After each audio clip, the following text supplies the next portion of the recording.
Kristin and this belatedly is a video for day number 264 of my Song of the Day project. And the song that I'm doing is I Want You by Savage Garden.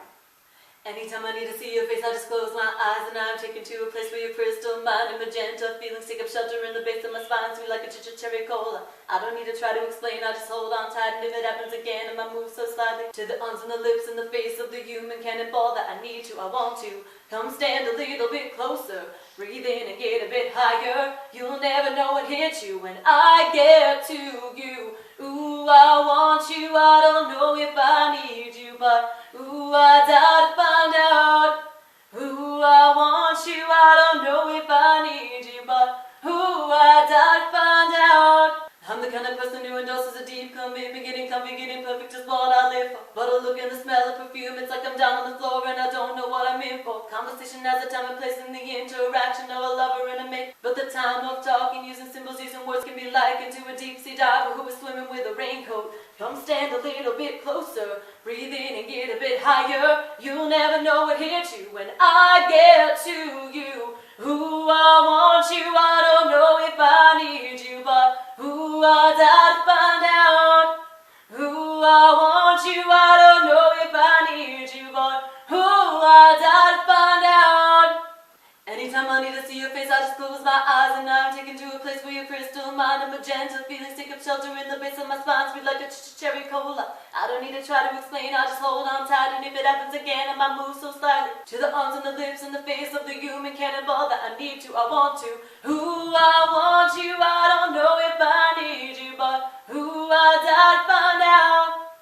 Ooh, I want you, I don't know if I need you, but ooh, I doubt to find out. Ooh, I doubt to find out. Ooh, I doubt to find out. Ooh, I doubt to find out. So help me find out.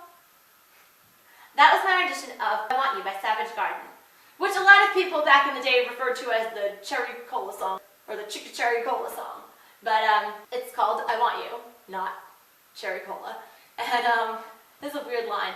I'd always thought that it was take a chapter in the base of my spine, like cherry cola. But it's actually take up shelter in the base of my spine, sweet like a cherry cola, they say, but I say cherry cola. But yeah, it keeps getting like darker. Natural light. Anyway, but yeah, it's a good song, and I had forgotten how good of a song it was. It just sort of came into my head recently, and you know, I think when I think of Savage Garden, usually it's Truly Madly Deeply, but I'd forgotten how many songs of theirs I liked. You know, they had a lot of popular songs, and there were other songs from their first album that I liked too, like this one, Santa Monica, I think it was called. It's really pretty. Yeah, I have two other albums, but I never really listened to the second one much, and that's one of my ones that the case is like broken, and I found a piece of it recently. My room is like a disaster, and because I didn't have enough room for all my CDs, they just ended up getting strewn about as I would like take them off the rack, and my collection is in utter disrepair, so that's not good. But hopefully it can be salvaged. Unlike my Venga Boys CD that got snapped in half when I was at camp one year. I leaned against a bunk and then they stopped selling it. I hate when they take things out of production like that. Like things that you can't get on DVD, or even books you can't get anymore or anything. Or things that they just don't complete, like you can get seasons 1 and 2 of Early Edition on DVD, but not seasons 3 and 4. You can get season 1 of Malcolm in the Middle, but none of the rest of them, because Fox is stupid and cheap and didn't want to pay for the DVD rights for the music they used. Which is kind of the same thing with Murphy Brown, I think. I think that's why only season 1 of Murphy Brown is available. They probably had to pay a lot for the music used in the episodes because they'd use famous songs like every episode, and so they didn't continue with it. And you can't get Cold Case on DVD for probably precisely that reason. They always use a lot of really good music. It doesn't make sense. But yeah, so that's not cool. But and you can't even get a lot of those things on digital download. Yeah, anyway though, I totally digress. But yeah, it's a really good song, and I had forgotten how good of a song it was. Even, you know, with it in my head, I'd forgotten. And when I put on the video to listen to the song, because it's easier than taking out my CD, when the music came on in the beginning, I was like, wow, this is such a good song. I'd forgotten how good of a song this is. And yeah, it just like sort of brought me back a little bit. I'd forgotten that it was from '97. I think of Savage Garden more like '98, '99, but you know, I guess their popularity grew from that point. But yeah, I was in junior high, and yeah, they were quite popular back then. I remember hearing Savage Garden songs at dances and stuff. But the next one, my cat Lily is sniffing my cat Jake's nose, and it was like one of those moments where it's like, okay, I'm gonna check you out, but I'm not sure if this is gonna end well. Like, very hesitant. But there was no fracas. Sometimes there is, but yeah, they're cute. But they wreaked havoc on the Halloween decorations, by the way. My dad put this back up a little differently, but looks pretty good. I could like drape it around like a boa. But anyway, though, and Jake keeps getting his hands on that one black rose, and I couldn't find it the other day, as I think I mentioned in my previous video, and I found he had shoved it behind my pillow in a blanket on the couch. You cracked me up. He's hilarious. But he's been systematically ripping it apart, so that's not good. But so maybe that will prompt me to put the Halloween decorations away after a short amount of time. Usually I leave decorations up for a really long time. But I mean, when I used to have a Christmas tree in my room, like I'd get a little Christmas tree for my room, it would be up till like April. In February I'd turn it into a birthday tree, and yeah. But yeah, so that's not good. But I do have to say though that I really hate how holidays get stretched out too much by stores and by the media. Freaking Hallmark starts Christmas movies beginning of November and goes straight through January. That takes away a lot of the specialness of Christmas in my opinion. Plus, you cannot overdo it with Hallmark movies. You'll lose your mind. But kind of the same with the horror movies, except like for totally different reasons. And Lily's up on the tail now, but she's like out of view, I think. Her tail might be waving in front of the camera. If so, that's funny. And it just hit this little bat that's there. This bat is supposed to have like batteries and go like around in circles. On a string. When I did that the other day, my dad's like, just fly around the room. But anyway, yeah, that was a little hard. But anyway, so as part of the 3-day arc of videos surrounding Halloween, there is one more thing I'm going to share. One more cute little song thing that I remember from elementary school. And it's a cheesy one. And not nearly as cool as the Wobbly Goblin. But, and I'm not sure if there was more to it than just this one little part, but this is all I remember. It was a boogie woogie ghost, he was the ghosty with the most, and when the kiddies came around, he'd make a most unusual sound, he'd go boo woo woo woo woo. There you go. Last cheesy Halloween moment I'm sharing for the 3-video arc around Halloween. My only official song for the Halloween celebration though was on Halloween, but I mean, I could have doubled up on the Blue Oyster Cult and gone with Burning for You. I could have done any of those songs with like magic or some kind of witch reference in it. I could have tried to do Thriller, but that probably wouldn't have worked out well. But anyway though, but I have taken on some challenges with songs that, you know, I might not have thought of for my Song a Day project, you know, male vocal songs that are a little different style and stuff, like this one that I did for this video. I mean, not only is it guy vocals, which I've done before and I can do pretty well at most of the time, sometimes better than that songs done by females. Depends on the song and the octave, I guess. But, and how it goes with my voice. But this one, it's the speed. The speed is the killer, and doing it on video, I was able to breathe between some of the lines and have to like tack it together, but doing it in person is a little more difficult, and when I was practicing, it was like really, really fast, and like, I don't even know if you'd be able to make out the words because it was so fast.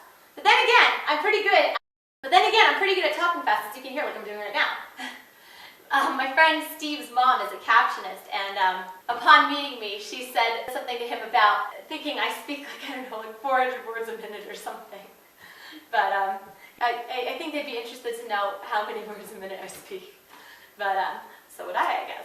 But, and I remember when I was younger, I would always do parts of that Bare Naked Ladies song, just for the sheer challenge of the speed of it. Like the, and I'm totally not sure about the words. Ah!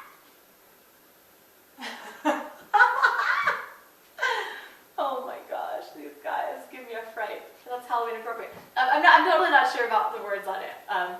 They're like totally, you know, just what I heard and probably not accurate, but it's like, hold it, now watch the hoodwink, just make stop think, you think you're looking at Aquaman, and the, I'm making break and take a pick, like a sink and egg, sugar, vanilla, it's the funnest of the flavors. Yeah, I don't like some of the lyrics in it that I know, but that's just a sample of a couple parts of it, like speed-wise. But yeah, so that's pretty cool that I can do that. I think one of my friends when I was in school used to, like, she was a real fast talker too, and I think maybe she would do that as well. Hard to remember the specifics, but anyway though, so regardless, I think I did a decent job at this song. You know, the Savage Garden song, that was my actual song. And yeah, my battery died midway through when I was talking. Thankfully not during the song. Yeah, so that's always a pain. But I did get a new memory card, so I didn't have to deal with that again. That was freaking insanity. When I was doing the previous video, it probably took me over an hour, operating in like 20-second and 3-minute intervals, and running to the back, taking videos off on a persnickety, troublesome computer, and yeah, really, I think I started at like 3:45 in the morning, and it was like almost 5 when I finished, so that wasn't good. But anyway, so yeah, crazy cat antics going on all around too. But yeah, so anyway, once again, that was my rendition of I Want You by Savage Garden for day 264, almost up to the minus 100, for day 264 of my Song a Day project. As always, thanks for listening, and please check back often. Oh, one other thing. I was sort of disappointed to see that Savage Garden hasn't been active since 2001, at least according to my cursory research. Like, sometimes it's cool when you look into a group and you see, oh, they made new stuff, or they're still together, or back together. I think you probably saw Jake jump across there. I was going to try to make off with something from the table. Oh my goodness gracious, he's hilarious. Anyway though, he's such a klepto cat.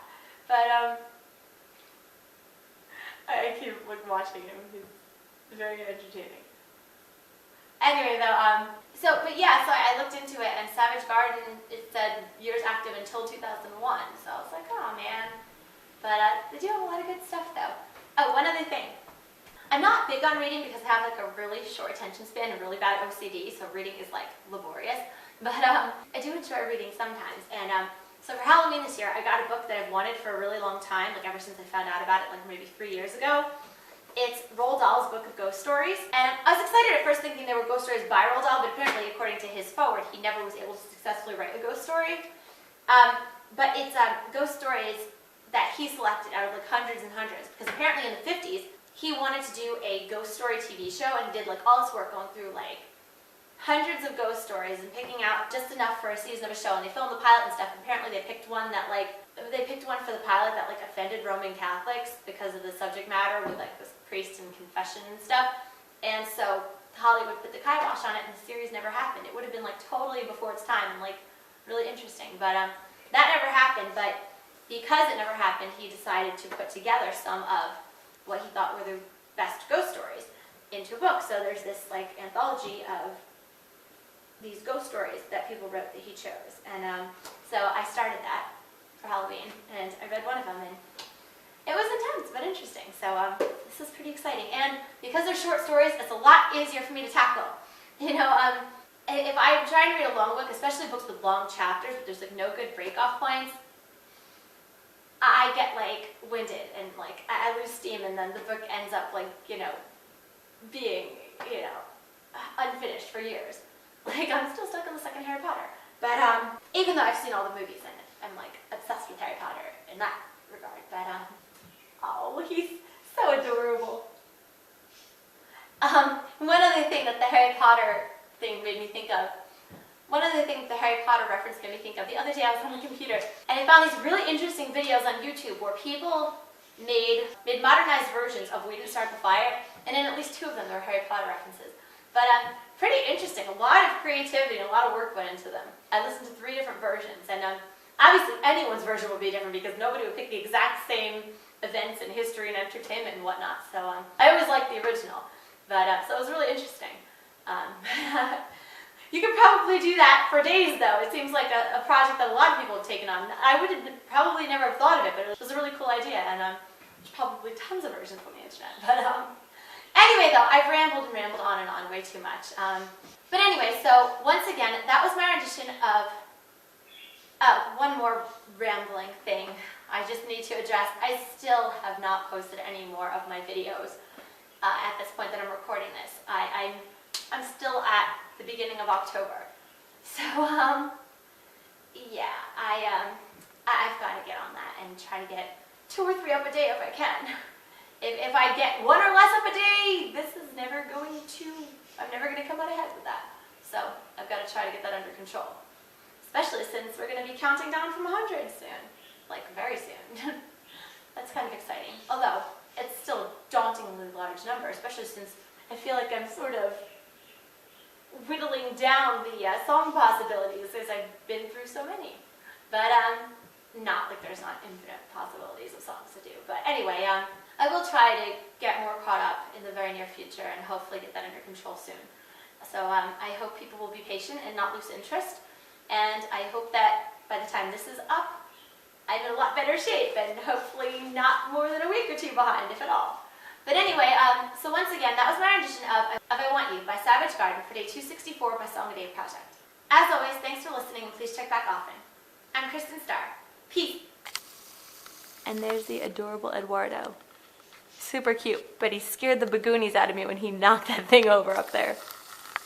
He's adorable. And in his own little world too, which is also super cute. Hey, Ed!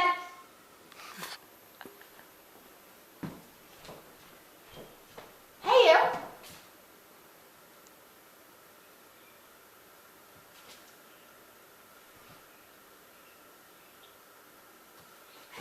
He's so cute.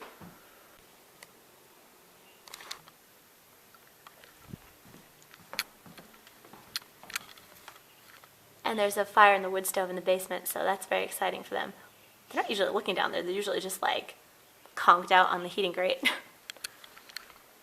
And they knocked that on the floor. And the cauldron was on the floor earlier.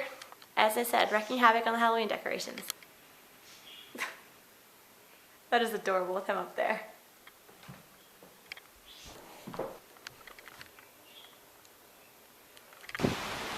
Also, one more Halloween decoration that I forgot to share. Well, it was dark the other night.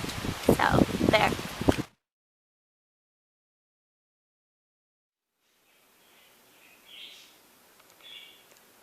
Adorable. Jake's decimated rose.